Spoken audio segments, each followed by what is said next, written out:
Hello everyone, welcome to my channel Srilu Netheti vlogs. ఈరోజు వ్లాగ్లో multigrain dosa గురించి తెలుసుకుందాం.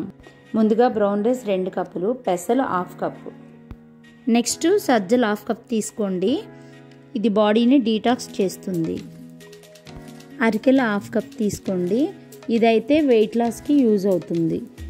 రాగులు 1/2 కప్ తీసుకోండి, ఇది బ్లడ్లో ఉండే షుగర్ని కంట్రోల్లో ఉంచుతుంది. జొన్నలు 1/2 కప్ అండి, ఇవి తింటే ఐరన్ పుష్కలంగా అందుతుంది శరీరానికి. B12 కాల్షియం అధికంగా ఉండే ఫుడ్ అండి ఊదలు, ఇది కూడా 1/2 కప్ తీసుకుందాం. జిమ్ చేసే వాళ్ళకి మోర్ కార్బ్స్ అందుతాయి ఈ కొర్రల్లో. మనకు తెలుసు కదండి, సోయాబీన్స్లో ఒమేగా ఫ్యాట్ 3 యాసిడ్స్ ఉంటాయని. అది మన ఫ్యాట్ని కొలెస్ట్రాల్ని క్లీన్ చేస్తుంది. శనగలు 1/2 కప్ తీసుకోండి, ఇందులో అయితే హై ప్రోటీన్ ఉంటుంది, ప్లస్ బడ్జెట్ ఫ్రెండ్లీ కూడా. ఇప్పుడు ఇవన్నీ 3 టైమ్స్ వాష్ చేసుకొని మంచినీళ్ళతో 8 అవర్స్ అయితే నానాలండి. నానిన తర్వాత ఇలా మనం గ్రైండర్ వేసుకున్న తర్వాత ఒక నైట్ అంతా మనం వదిలేస్తాము. పిండి పులుస్తుంది, పర్ఫెక్ట్గా దోశలు అయితే వస్తాయండి ఇలా చేసుకుంటే.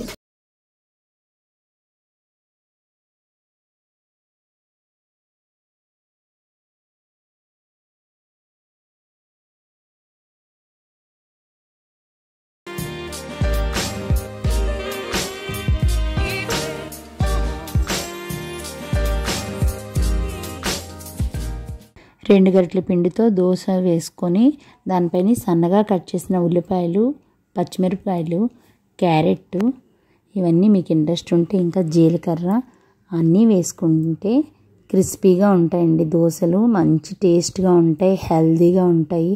పిల్లలు పెద్దవాళ్ళు అందరూ ఇష్టపడతారు ఈ దోశ. నార్మల్ దోశల కంటే ఇలా మల్టీగ్రెయిన్ దోశలలో ఎక్కువ పోషకాలు ఉంటాయి.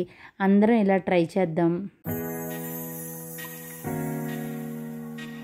నచ్చిందా ఈ ఫుడ్? అయితే మీరు కూడా ట్రై చేయండి. టేస్ట్ ఎలా ఉందో నా కామెంట్ బాక్స్లో తెలియవచ్చండి. థ్యాంక్ యూ సో మచ్ అందరికీ. Please do subscribe my channel. Bell icon press చేయండి, అందరికీ నోటిఫికేషన్స్ వస్తాయి.